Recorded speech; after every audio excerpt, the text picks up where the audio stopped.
Hi, I'm Girish V, an alumnus of Pattom, studied there from 2006 to 2019.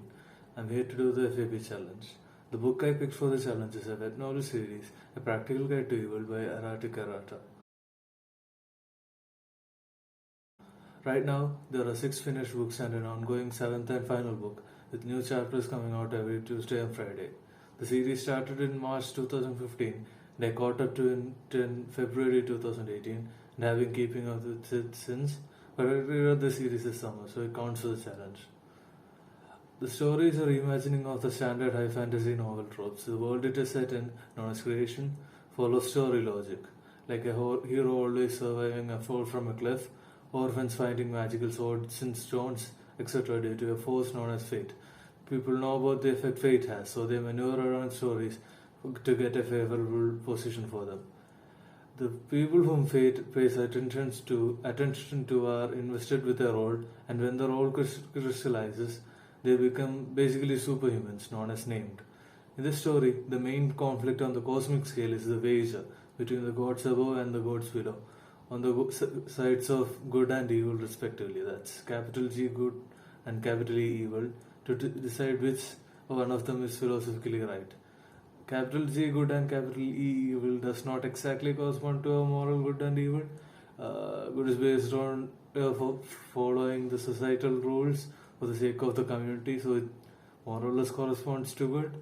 And evil is just about individualism, doing as you wish. So it's not necessarily always evil, but it often is.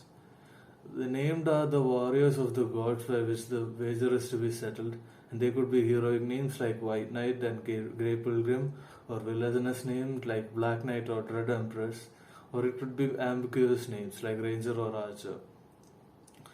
The story revolves around Catherine Foundling, an orphan growing up in the city of Lore, the capital of the erstwhile kingdom of Calais, which was annexed by the Dread Empire of Praise for the second time in history, despite 200 odd invasion attempts, under Dread Empress Militia and her right-hand man, the Black Knight, using the legions of terror to break Calais Knights and erase the royal Fairfax dynasty. Catherine grew up seeing the injustices suffered by her people under the Praise, but also many heroes tried to rise up and free Calais from Praise, only to be swiftly killed by calamities. The Black Knight's elite band of villains. Realizing that revolt was pointless, she plans to join the legions of terror, rise up in the ranks and free Calais from the inside in truth, if not in name, when she encounters the most dangerous man on the continent and is offered a knife and a choice. The world has all the fantasy tropes we love: goblins, orcs, fae, elves, villains, anti-heroes, flying fortress, zombie plagues, bands of heroic teens, magical swords, prophecies, the works. And it managed to play them straight and subvert them at the same time. The story is extremely hilarious. It features a paramaniacal protagonist, exploding undead suicide gods, insane red emperors, and funny epigraphs, but it's also filled with extremely emotional and hair-raisingly exciting moments, all masterfully woven by the experts of ErraticErrata into an exquisite tapestry of a story. If you have an interest in history, you'll most likely love this book, as it contains well-written medieval battles and a lot of small references to real-life history, like tiny Easter eggs. But you won't need to know history to enjoy the series.